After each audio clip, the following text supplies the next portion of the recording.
Aku dan temanku dihukum gantung di Singapura karena melakukan pengeboman di pusat kota. Perkenalkan, namaku Harun Thohir dan ini kisahku. Aku warga asal Bawean, Gresik yang lahir pada tanggal 4 April tahun 1947.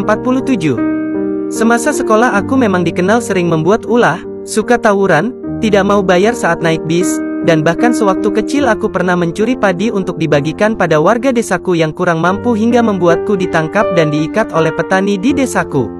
Namun, ketika besar aku menjadi Kopral 2 anggota Korps Komando Operasi, bahkan dinobatkan menjadi pahlawan nasional Indonesia, dan namaku dan temanku diabadikan sebagai nama kapal perang TNI Angkatan Laut, yaitu Kri Usman Harun 359. Awal semua ini bisa terjadi adalah ketika aku bersama temanku Sersan 2 Usman Janatin menyusup ke Singapura, masuk ke gedung The Hong Kong and Shanghai Bank atau yang dikenal dengan nama McDonald House yang ada di pusat kota Singapura, dan memasang 9 hingga 11 kg bahan peledak nitrogliserin. Lalu tepat pada jam 3 sore tanggal 10 Maret tahun 1965, aku dan Usman meledakkan gedung tersebut, hingga menimbulkan sekitar 33 korban luka dan 3 korban meninggal dunia.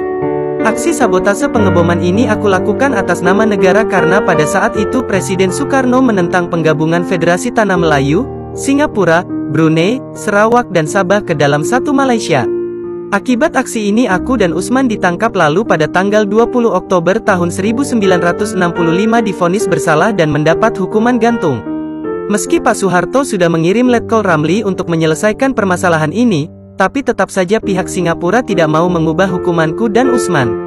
Akhirnya aku dan Usman pada tanggal 17 Oktober tahun 1968 dieksekusi hukuman gantung di penjara Changi.